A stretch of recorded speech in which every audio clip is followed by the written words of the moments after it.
জয় যিশু। প্রথম পাঠ প্রবক্তা জেরেমিয়ার গ্রন্থ ৩১ অধ্যায় ৩১ থেকে ৩৪ পদ। নবসন্ধি স্থাপনের প্রতিশ্রুতি। ভগবান এই কথা বলেছেন, জেনে রাখো, এমন দিনগুলি আসছে যখন আমি ইসরায়েল বংশের সঙ্গে আর জুদা বংশের সঙ্গে এক নতুন সন্ধি স্থাপন করব। আমি যেদিন তাদের পিতৃপুরুষদের হাত ধরে মিশর দেশ থেকে তাদের উদ্ধার করে এনেছিলাম, সেদিন তাদের সঙ্গে যে সন্ধি স্থাপন করেছিলাম, এ তেমন সন্ধি নয়। তারা তো আমার সেই সন্ধি ভেঙে ফেলল, যদিও আমি ছিলাম তাদের জীবন স্বামী। এ কথা শোনাচ্ছেন স্বয়ং ভগবান। কিন্তু সেই সমস্ত দিনের পর আমি ইসরায়েল বংশের সঙ্গে এবার এই সন্ধি স্থাপন করব। এ কথা শোনাচ্ছেন স্বয়ং ভগবান। আমার বিধান আমি তাদের প্রাণের গভীরে রেখে দেব, তাদের হৃদয়ে তা লিখে রাখব। তখন আমি হব তাদের আপন ঈশ্বর, আর তারা হবে আমার আপন জাতি। তখন প্রত্যেককে নিজের ভাই বা প্রতিবেশীকে আর শিক্ষা দিয়ে বলতে হবে না, ভগবানকে জানতে শেখো। দীনতম থেকে মহত্তম পর্যন্ত তারা তো সকলেই জানবে আমায়। এ কথা শোনাচ্ছেন স্বয়ং ভগবান। আমি তো তাদের সে অপরাধ ক্ষমাই করব, কোনো দিনও আর মনে আনব না তাদের সে পাপের কথা। প্রভুর বাণী। ঈশ্বরকে ধন্যবাদ। শাম সঙ্গীত ৫১ অধ্যায় ১০ থেকে ১৩ পদ, ১৬ থেকে ১৭ পদ। ধো, ওগো পরমেশ্বর, আমার মধ্যে রচনা করো নির্মল অন্তর।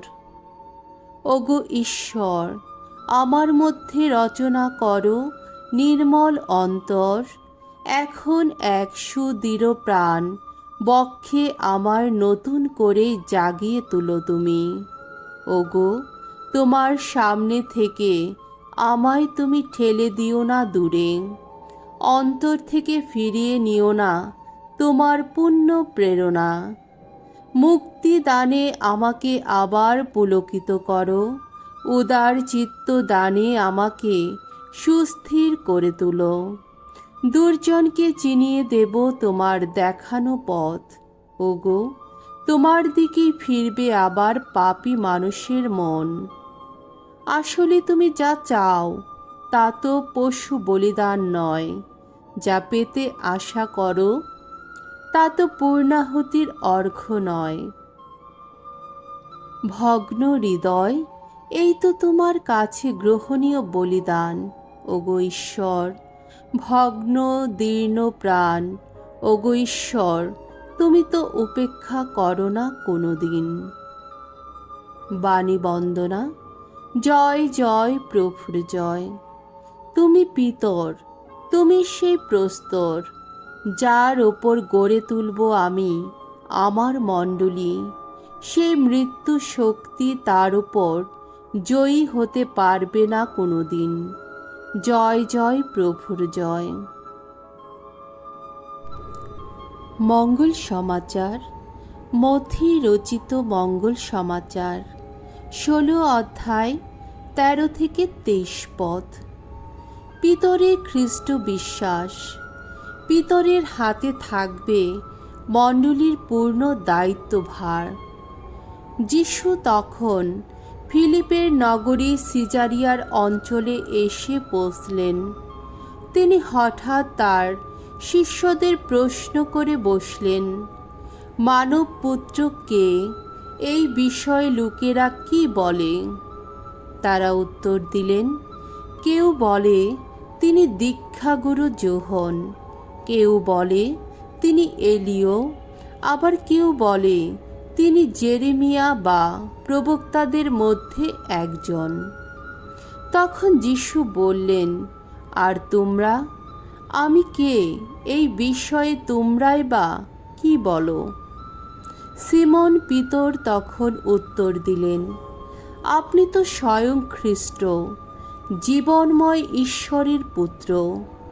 উত্তরে যিশু বললেন, জোনার ছেলে সিমন, ধন্য তুমি, কারণ রক্ত মাংসের মানুষ তো নয়, স্বর্গে বিরাজমান আমার পিতাই তোমার কাছে এই সত্য প্রকাশ করেছেন।